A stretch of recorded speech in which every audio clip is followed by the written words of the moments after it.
And welcome in, everyone. Steve Lennox on Baseball live stream podcast as we recap day number 34 of the Major League Baseball season. The news of the day, Tuesday, just a pit in the stomach. Mike Trout is going to miss an extended period of time for the Angels. Angels losing again last night. We'll get to that recap in just a few moments. But Trout, torn meniscus in his knee. It's in his left knee. And listening to him to talk to the media yesterday and making the announcement, said that doesn't even know when he did it. That meniscus is just a pain in the neck. It's such a small, just so small in the knee. Tore the meniscus in his left knee. He's going to be out for an extended period of time. Let's see if he returns before his 33rd birthday in early August. Trout, emotional, caught himself a few times, was just about to completely break down, did not do it. Would have been understandable. There is crying in baseball. We do know that. But Trout, previous 4 years, 53 games played, 36 games played, 119 games played 2 years ago, 82 last year. Was off to a good start. Home runs, not so much with the batting average and RBIs, but he was Mike Trout, healthy. Not right now. Surgery, torn meniscus, and is going to miss some time as well. So that's sort of our That's Baseball segment, but not really today. We'll do a different one tomorrow. But I will say this. I haven't seen it. I'm not going to say I'm the smartest guy in the world. It's a flippant comment, but, Mike Trout's going to be back in that Angels lineup before Anthony Rendon is. I think I'd put a sawbuck down on that. This is going to be day 4 of what we're doing here. Adley Rutschman, Aaron Judge, the first 2 baseball cards in the 2023 Topps card set that I opened up for the first time on Sunday. Cardinals, Ivan Herrera was card number 3. The cards are down on the desk. Card number 4 unveiled right now for the first time. And hey, Seth Brown of the A's, who won again last night. We get to that recap here in just a moment as well. Again, Mike Trout's going to be out for an extended period of time for the Angels. Crushing, yes, but the Angels, a team right now, does he get traded? Who's going to want to trade for Mike Trout? The salary, the years left on the contract, can he stay healthy? He doesn't want to leave the Angels. We know that. It's been documented. It's been written about. It's been talked about. But who is actually going to want to take that contract on? And if they are, the Angels are probably going to have to eat a lot of that contract, at least 50-50. I would say probably even more if the Angels end up making a trade at some point for Mike Trout. Recapping day number 34 of the Major League Baseball season. And again, just, Monday night, I said it, recapping Monday yesterday, that, just so many storylines. And the same again on Tuesday as well. We'll start with the Yankees and Orioles continuing their series at Camden Yards in Baltimore. Yankees losing again in Charm City. Orioles have taken the first 2 games of the series. Orioles catcher James McCann broke a 1-1 tie, RBI double, that in the 4th inning. Orioles scoring 2 more runs in the 4th, beat the Yankees 4-2 at Camden Yards. Orioles again have taken the first 2 games of that series. Dean Kramer, 7 innings, gave up 2 runs, gave up a pair of home runs, solo shots. If you're going to give up a home run, give them up with nobody on base. Austin Wells, Juan Soto, both going deep. Soto hit Utah Street, and that was pretty much it. Kramer picking up the win to improve to 2-2 on the season. Jacob Webb struck out 3, got the final 4 outs of the game. Got the final out in the 8th inning, the 3 outs in the 9th inning. He picks up the save, his first on the season. Baltimore, 3 double plays turned in the win behind their pitchers. Yankees, in the opener, 0 for 8 with runners in scoring position, had just 1 at bat in game 2 of the series. 1 at bat with runners in scoring position. Nestor Cortez now 1-3 with the loss, gave up 4 earned runs over 6 innings. Twins win streak, 9 straight, 9 in a row from Minnesota. Tuesday night, beat the White Sox 6-5 on the road in Chicago. Carlos Correa, RBI base hit in the 8th inning. That tied the game at 4. Correa then scored what was the go-ahead run at the time with an RBI single off the bat of Trevor Larnach. Andrew Benintendi, home run in the 8th inning. That tied the game at 5-5. Now, we know the White Sox aren't going anywhere, but Benintendi has had some clutch hits, walk-off home run this past weekend. And with that, is Andrew Benintendi with the White Sox come the trade deadline? I thought that this morning, and I wonder if he could possibly be on the move again to another club. Max Kepler added a sac fly in the 9th inning to put the Twins back in front. Again, they win against the White Sox on Tuesday night with a 6-5 victory. Teams combining to use 13 different pitchers. April's over. Some of the bullpens out there kind of running on fumes. Victor Caratini came off the bench, bottom of the 10th inning. He delivered for the Astros, 2-run home run with 2 outs. Hunter Gaddis gave up that home run to Caratini. That's a great name. Astros won a slugfest against the Guardians 10-9. Astros, well, they've now won 3 in a row. Still a long way to get to 500. John Singleton, Alex Bregman, both hitting 3-run home runs in the victory for Houston. Josh Naylor, Estevan Florial, and Andres Jimenez all homering in the loss for the Guardians, who had back-to-back days with opportunities to get to that 20th win on the season. Did not do it. Carlos Carrasco charged with 8 runs in his outing. Hunter Brown gave up 6 earned runs for Houston. Again, that was a slugfest as the Astros win at 10-9. Cleveland hitters striking out 15 times in the ball game. At home in Milwaukee, Willy Adames. This one was interesting. Rays and Brewers, they'll play the 3rd game of their series on Wednesday. Series now even at a game apiece. Adames sac fly in the 1st inning, 3-run home run in the 5th inning to help lead the Brewers to an 8-2 victory against the Rays. Brewers had 5 stolen bases in the win. Things just odd. 6th inning, Freddie Peralta ejected. The umpires came together. No warnings issued. Things were getting a little chippy. Peralta hitting a batter. Brewers manager Pat Murphy then tossed for the 2nd straight game in the 8th inning. I was watching images of this first, and then I saw the video, and it got ugly in the 8th inning. And if you watch the video as it really got going, and the bench is empty, the bullpen's empty, Rhys Hoskins, very, very fortunate. He falls down as the scrum starts to build up. More and more players got involved. But Hoskins was fortunate that he got to his feet, and it continued from there. Brewers win it. Adames big game, 8-2 over the Rays. Series even 1-1 in Milwaukee. Mariners, their 2nd straight 1-run victory against the Braves Tuesday night. M's clinching the series with a 3-2 victory. They've taken the first 2. Jorge Polanco breaking a scoreless tie. 2-run home run for Polanco, that in the 3rd inning. Luis Castillo, 7 scoreless, now 3-4. Castillo gave up 3 hits, a walk, struck out 7. Castillo lost his first 4 decisions. He's now won 3 in a row. And with the scoreless outing last night against the Atlanta Braves, he's now got 2 scoreless outings on the year. Cubs and Mets, that series is now even at 1-1. It was 1-1 going to the bottom of the 6th inning. That's when DJ Stewart hit a 2-out, 3-run home run into the upper deck at Citi Field in right. That put the Mets at front for good. Stewart now 4 home runs, 14 RBIs. Cubs 0 for 7 with runners in scoring position. Phillies ring the bell with a victory. A comeback win for the Phillies.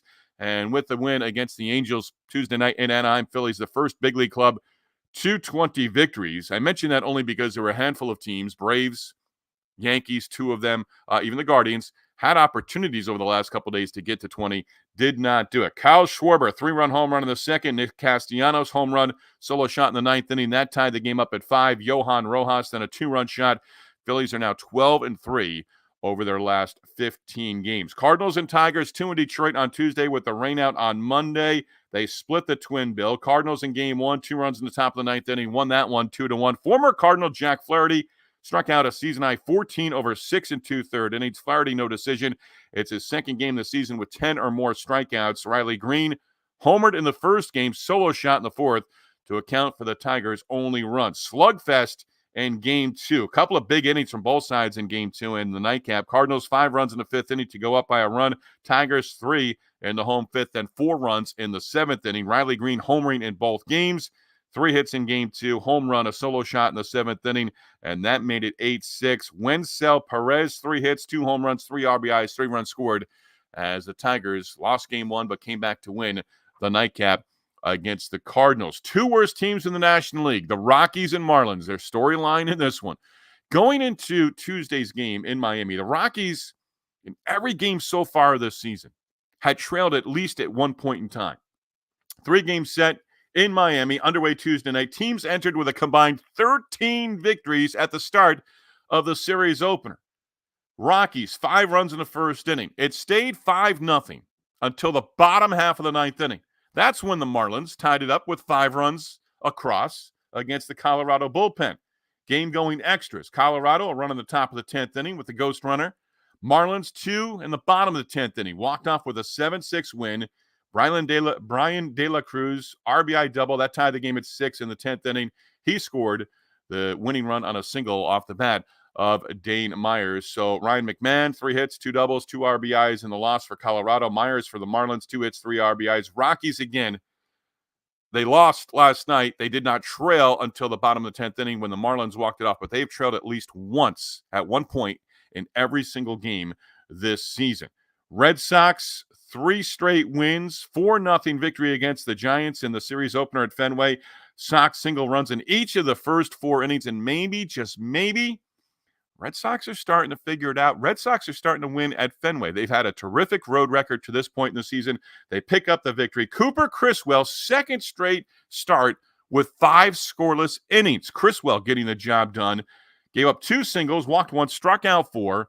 4 Red Sox relievers combining for 4 scoreless innings in relief to preserve the shutout, the 6th on the season for the Red Sox pitching staff. If you want to figure out what's going on with the Red Sox pitching staff, with the injuries that they've had and the guys who have stepped in, go ahead and figure it out. They are getting the job done. Logan Webb taking the loss for the Giants. Jarren Duran, 3 hits in the leadoff spot. Wilyer Abreu, double, triple, RBI for Boston. Rob Refsnyder, 2 singles, 2 RBIs. Refsnyder did not start the season, just active recently, and it seems like all he does, game in, game out right now for the Red Sox, is contribute in some way. Garrett Cooper, another injury for Boston, hopefully not a long one. Cooper made his Red Sox debut in the opener against the Giants Tuesday night, did leave in the 5th inning, hit by a pitch on the wrist. More tests, I'm sure, on Wednesday.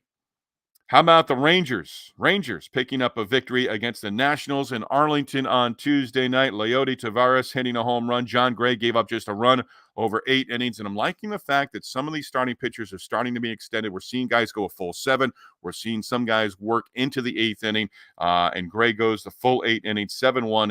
Rangers over the Nationals. Marcus Semien, double, triple. Gray the win, first on the season. And the loss snapping Washington's 4-game win streak. Max Scherzer did not make his rehab start for Double-A Frisco on Tuesday. Soreness in his right thumb, something that he also dealt with in 2023 as well. Royals even up their series in Toronto, 4-1 victory against the Blue Jays. Cole Ragans, wow, former Ragans for Aroldis Chapman. We're going to remember that trade going forward. Ragans, another solid outing, gave up 1 run, struck out 9 over 6 2/3 innings. Ragans now 2-2 with the victory. Michael Massey got the Royals on the board first. He had a 2-run home run that in the 2nd inning. His first on the season. Bobby Witt Jr., Vinny Pasquantino, both RBI doubles late in the game for the Royals as they were able to extend the lead.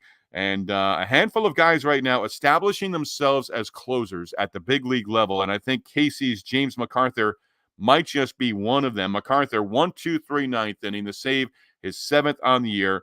The win for the Royals in Toronto against the Blue Jays on Tuesday, snapping a 3-game losing streak as well. Padres avoid a 6th straight loss as they beat the Reds 6-4 at Petco Park. Seems like the Padres have been home for a long time. 6-4 win, Padres over the Reds. Reds committing 3 errors in the loss. Jurickson Profar, 3 hits. Manny Machado getting the job done. 3-run double in the Padres' 4-run 5th inning. Yu Darvish, 5 innings, no runs allowed. His first win on the season. Again, Reds committing 3 errors in the game. In the loss against San Diego, manager David Bell tossed from the game in the 7th inning by former Carolina League umpire Corey Blazer. Storyline in the desert, 90-minute delay. So when I saw delay, I'm like, okay, something's going on. Something happened with the roof. All of a sudden, there's rain in Phoenix. No, a bee delay. 90 minutes or so. Beekeeper coming from the area was actually, I believe I read that he was at his son's Little League game. And the Diamondbacks end up walking this one off. But extra innings, bees in the desert, Diamondbacks Christian Walker, a home run early in the game, sent the home fans home happy with his 2nd home run of the game. That in the bottom of the 10th inning. Diamondbacks walk off, 4-3 victory against the Dodgers. Bee colony collecting in the protective netting behind home plate. The beekeeper, Matt Hilton, got the job done. And there was baseball. Tip of the cap to Matt Hilton. They called up a service, Matt Hilton, whatever. I was going to say pager there. Phone rang, text message, whatever it was. The alert came. Hey, you got a job to do. Hey, it's, get over there as quickly as possible. There's baseball to be played. Got the job done. Took off the equipment, threw out the ceremonial first pitch, the first ball, if you want to call it that. And, hey, baseball in the desert. What are you going to say? Diamondbacks pick up the victory, and they take game one against the Dodgers. A's 5-2 victory against the Pirates. J. Bleday, not one, but 2 home runs, 3 RBIs for the former Vandy boy. Oakland has now won 5 of 6. Leadoff hitter for Oakland, Lawrence Butler, tough night at the plate, 0 for 4. Did not put the ball in play, 0 for 4, and 4 strikeouts. Pirates have now dropped 8 of their last 11 games. Attendance in Oakland, under 4,000, 3,876. That is a recap on day number 34 of the Major League Baseball regular season. Sugar's Random Thoughts, presented by the Yellow Rose of Talbot Bed and Breakfast in Easton, Maryland. If you are considering to stay on the beautiful Maryland Eastern Shore this spring, summer, or fall, consider a stay at the Yellow Rose of Talbot B&B. Tell my sister Tammy, tell my brother-in-law Kenneth, whose birthday is today on May 1, that I sent you their way. 106.9, 106, almost 107 miles across the diamond. That's going to get people's attention. Yes. But getting the out, that gets you back in the dugout. Ellie De La Cruz, you'll see the video, firing it across for the Reds from the shortstop position. Error. Again, we love the number, 106.9. We recognize it, but get the out. That's more important. When was the last time, I like doing these, when was the last time you heard the name Terry Pendleton? Switch hitter who could play the hot corner. 15 years in the big leagues, Cardinals, 2 stints with the Braves, Marlins, Reds, and Royals. Postseason with the Cardinals and Braves in 5 different seasons. 58 career postseason hits for Terry Pendleton. 18 extra base hits, 23 RBIs in postseason play. 5 World Series appearances with St. Louis and Atlanta. 0 World Series rings. That was an interesting one. Terry Pendleton, NL MVP, 1991 with the Atlanta Braves. 319 average, 363 on base, 517 slugging, 64 extra base hits. Terry Pendleton, 15 years in the big leagues and switch hitting third baseman. He was a lot of fun to watch play. Thanks to Baseball Reference for both the numbers and the knowledge. That is a wrap on day number 34, the Major League Baseball regular season. I leave you with one final random thought. A round tripper, a jack, a bomb, a dinger, a long ball, a big fly. They're all the same thing. Enjoy your Wednesday, everybody. Enjoy your day baseball as well.